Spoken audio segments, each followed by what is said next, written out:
personally, I just haven't ever heard of anyone who ever got saved by a life vest when the plane crashed. And then they tell you about the oxygen mask that falls in case the air comes out of the airplane.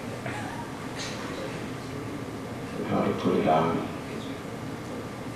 And there's a little bag in the seat, in a little pocket near the seat, in case you become nauseous and you start vomiting, so you don't get it all over everyone else. They have a nice little plastic-coated bag called the vomit bag.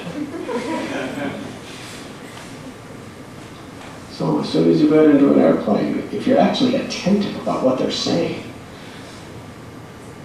you'll probably be quite scared. Anything could happen.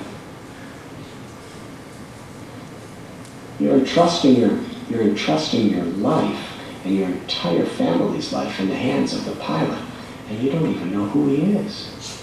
You never met him. How do you know?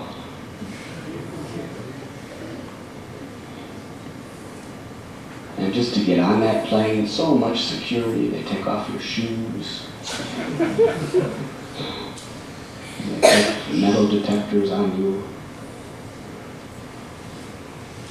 And even then, you don't know whether there will be hijackers. So Kardama Muni's plane was not like that.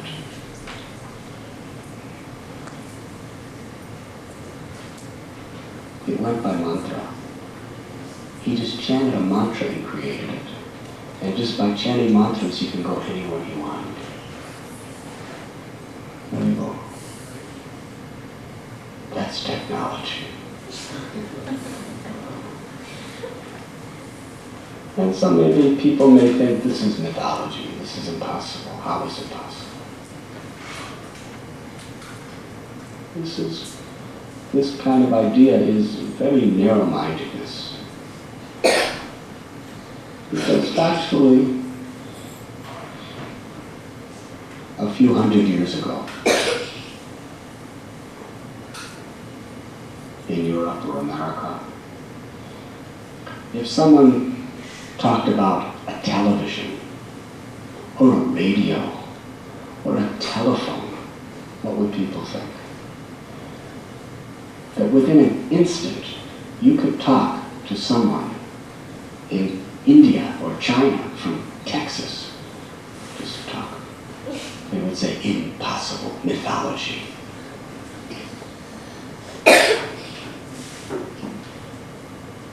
That you could see live on television, in this piece of glass, you could see somebody dancing in Bombay while you're sitting in Houston, Texas. They would say, impossible, mythology. Because they just don't know how to do it.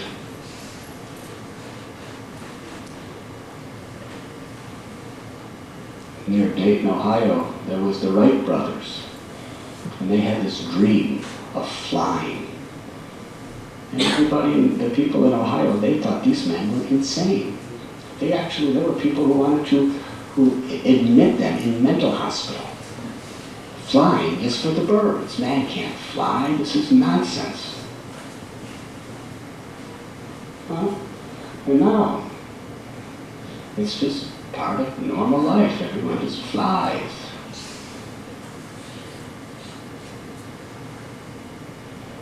So we're talking about technology on the basis of manipulating the gross elements of nature. Earth, water, fire, air, ether. It's like electricity. How we manipulate electricity. We can make it create burning hot sensation. We can make it create ice cold sensation. But in the higher cultures of the world's history, people learn how to actually deal with the subtle elements. The subtle elements are controlling the gross elements. It's like, who's more powerful? A person who has big, gigantic muscles and who can just pound people on the head, or a person who has incredible intelligence, who has a more powerful effect in the world? If it was the person with big, big muscles and strength, then man is less developed than the elephant, or the lion, tiger, cheetah, panther, or even some dogs. If you put the heavyweight boxing champion of the world in the ring with a Bengali tiger,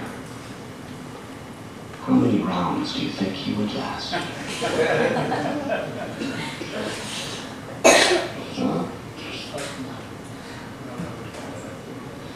It would be a lot worse than a knockout.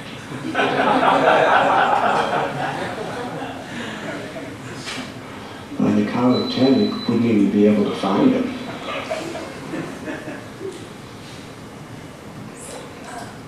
For that matter, if you put the world heavyweight champion boxer in the ring with a mosquito that has malaria germ, he will be knocked out in more than the count of 10. So what is his power, his strength?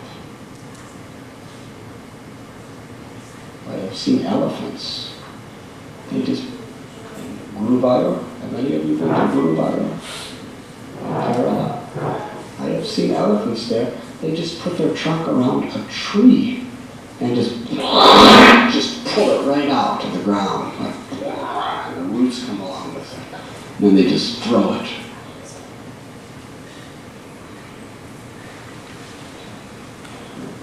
They don't get hernia. They don't get any pulled muscles in their trunk or anything like that. They don't have to rub Beng. The she-elephant doesn't have to rub Bengay on her. This is power. But yet I've also seen those same elephants, a little boy, about 7, 8 years old, with a little stick, is telling him what to do, and he's scared. He's scared if I don't do it, something's going to happen to me. The little tiny boy is controlling elephant. Why is that? Because he has the intelligence to know how to do it. Should I tell you a personal example?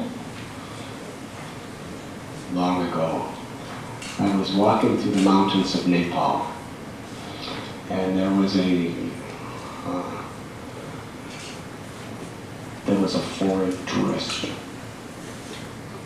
He looked like someone from the Dallas Cowboys. Using examples you can relate to here in Texas. He was a huge American or German person, really huge, muscular and athletic. And he was carrying his groceries through a rice paddy to this place he was staying. Somehow or other he was living up there in this village. And he was attacked by a gang of monkeys.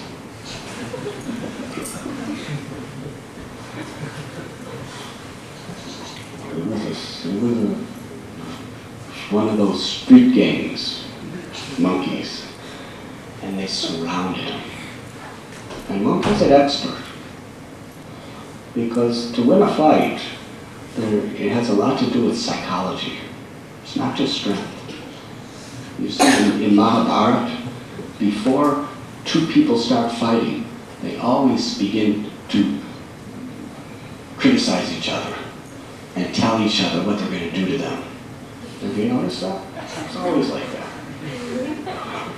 Mahabharata, Srimad Bhagavath, Ramayana, even Rama and Ravana, before they'd fight, first they'd have a fight of words, trying to psychologically put fear in their hearts of their opponent, knowing that if they can psychologically defeat them, then they can also physically defeat them.